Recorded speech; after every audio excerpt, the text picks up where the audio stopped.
एक बिल ऐसा भी ले आओ कि जातिवाद खत्म हो जाए और सबके सामने लिखा जाए भारतीय है, सबके सामने लिखा जाए कि भारत का रहने वाला है, सबसे ज्यादा लिखा जाए कि भारत का नागरिक है, सबसे ज्यादा लिखा जाए कि यहाँ पर कोई जाति नहीं है। लेकिन जब तक जाति रहेगी तब तक जुल्म रहेगा, जब तक जाति रहेगी भेदभाव रहेगा, जब तक जाति रहेगी ऊंच नीच रहेगा, जब तक जातिवाद रहेगा जुल्म रहेगा, जब तक जातिवाद रहेगा बेगुनाहों के कत्ल होंगे। और आपको मालूम नहीं है, जातिवाद के कारण जब से ये देश स्वतंत्र हुआ 14 लाख से अधिक लोग बेगुनाह मारे गए और 18,000 से ज्यादा महिलाओं के साथ बलात्कार हुआ। ये कैसा सद्भावना है, कैसा ये देश है। 2014 से जब से गवर्नमेंट आई है, जातिवाद सर पर पकड़ रहा है, सांप्रदायिकतावाद पड़ रहा है।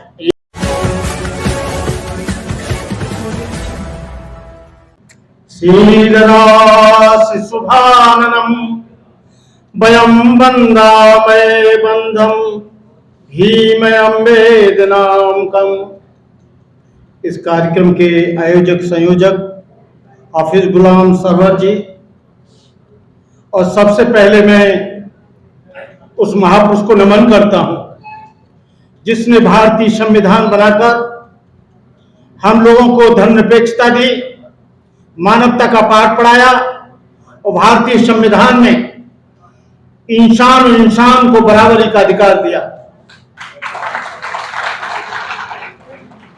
वक्त जिहाद है सबे रक्स का नहीं, वक्त जिहाद है सबे रक्स का नहीं, वो खून का कतरा किसी के अस का नहीं, बुलावा सरफरोशों का हुआ या फिर मैदान जानदारों का मर्जी इसका नहीं। भाई हाफिज जी, मैंने हजारों सद्भावना यात्राओं में भाग लिया है 40 वर्ष के संन्यास में। आज मेरी एज 74 है और सुनील दत्त की जो यात्रा सद्भावना यात्रा हुई थी उसमें भी मैंने हिस्सा लिया था। और सुनील दत्त जी से मैंने कहा था, सुनील दत्त जी, कहा तुम रेगिस्तान में खेती करने के लिए चले हो, क्या बबूल के पेड़ पर कहां तुम आम खोज रहे हो? मैं सोचता हूं बहुत मुश्किल है।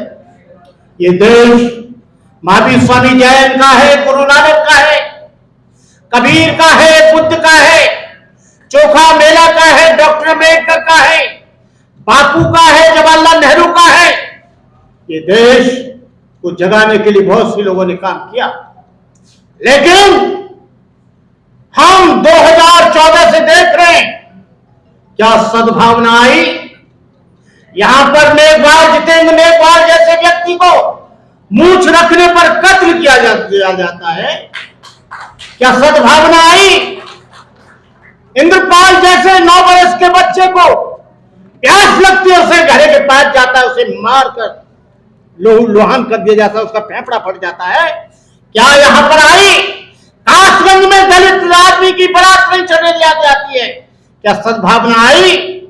यहां पर हजारों बच्चों को, हजारों महिलाओं के साथ बलात्कार होता है जातिगत और संप्रदाय के आधार पर, क्या सद्भावना आई? आपके प्रयास को मैं धन्यवाद देता हूं, क्रिटिसाइज नहीं करता हूं, लेकिन आज मुझे अफसोस है कि जिसकी अध्यक्षता होने वाली थी, जो मुख्य अतिथि था, केवल आपको सिख दिखाई देता है, मुस्लिम दिखाई देते हैं, जैन दिखाई देते हैं, बौद्ध दिखाई देते हैं, ईसाई दिखाई देते हैं, लेकिन क्या आपके मंच पर आ रहे हिंदू एक भी दिखाई नहीं दे रहा है? इसका कारण है क्या हिंदुओं के बिना आप सद्भावना कर पाएंगे? क्योंकि दुर्भावना जो भी उत्पन्न होती है वो कहां से उत्पन्न होती है मैं कहना नहीं चाहूंगा। जब यहां पर सम्मेलन हुआ सद्भावना का हरिद्वार में, मुझे बुलाया गया, जैसे ये लोग बैठे वैसे हम भी बैठे थे, चारों शंकराचार्य, सरस्वती नंद, अखंडानंद और तारक। पहले दिन की अध्यक्षता जो थी बाबा रामदेव की अध्यक्षता में, सब लोगों को बाइबल पर, कुरान पर, तमाम सब्जेक्टों पर दिया गया विषय, लेकिन मुझे दिया गया हिंदू समाज के एकीकरण पर और हिंदू समाज की एकता पर। मैंने कहा मैं बुद्धिस्ट हूं, मुझे बुद्ध की प्रासंगिकता पर दिया जाए, बुद्ध के सब्जेक्ट पर दिया जाए, बुद्ध धर्म बाहर कैसा इस पर दिया जाए, बौद्धम थाईलैंड और जापान में क्यों गया इस पर दिया जाए, चाइना में क्यों गया इसका दिया जाए, 28 कंट्रियों में बुद्ध धर्म कैसे फैला इस पर दिया जाए। लेकिन आपने दिया है कि मुझे हिंदू धर्म का एकीकरण, हिंदू धर्म की एकता। मैंने बड़े गौरव के साथ कहा, आरएसएस के लोग थे, मैंने कहा Hindu is a non society.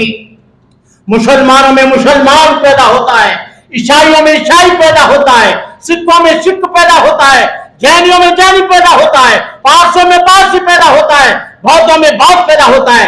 लेकिन हिंदुओं में हिंदू पैदा नहीं होता, हिंदुओं में ब्राह्मण पैदा होता है, हिंदुओं में क्षत्रिय पैदा होता है, हिंदुओं में वैश्य पैदा होता है, हिंदुओं में शूद्र पैदा होता है, और हिंदुओं में नाई धोबी दानो कहा लोहार तेली तमोली पाची काची अहिर गया एरवार संकवार हिंदू जात की जात जात में जाति जैसे केरा के पात पात में पात। ये जातिवाद के रहते और सांप्रदायिकवाद के रहते हुए मैं सोचता हूं, मुझे सपना लगता है हाफिज गुलाम सरवर साहब कि यहां पर सद्भावना बहुत मुश्किल है। जब तक यहां पर ढेर सारे बिल गवर्नमेंट लाती है, लेकिन एक भी बिल इस बात के लिए नहीं जाती है कि सांप्रदायिकता नहीं रहेगी, जातिवाद को खत्म किया जाता है।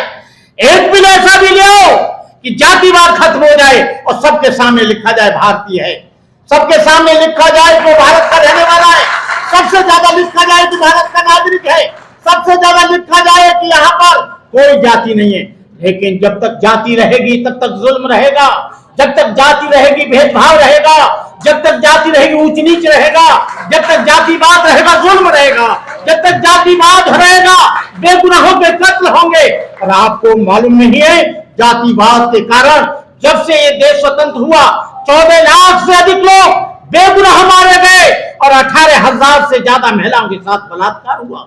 ये कैसा सद्भावना है, कैसा ये देश है। 2014 से जब से गवर्नमेंट आई है जातिवाद सर पर पकड़ रहा है, सांप्रदायिकतावाद पड़ रहा है। ये जब तक सांप्रदायिकता खत्म नहीं होगी, जातिवाद खत्म नहीं होगा, इस देश में सद्भावना कितने भी सम्मेलन करते रहना, कितने भी यात्रा निकालते रहना, आपसे पहले सुनील दत्त भी यात्रा निकाल चुके हैं। लेकिन ये क्यों नहीं हो पा रहा है? क्योंकि हमारे कुछ दलाल लोग वो पार्लियामेंट में बैठे हैं जो हमारे बात की, चाहे वो किसी भी समाज के हों, किसी भी धर्म के हों, वो सही बात को वहां कहते नहीं है, क्योंकि वो पार्टी के एजेंडा पर बात करते हैं, वो मानवता के एजेंडा पर बात नहीं करते हैं, इंसानियत के एजेंडा पर बात नहीं करते हैं, समानता की बात नहीं करते हैं।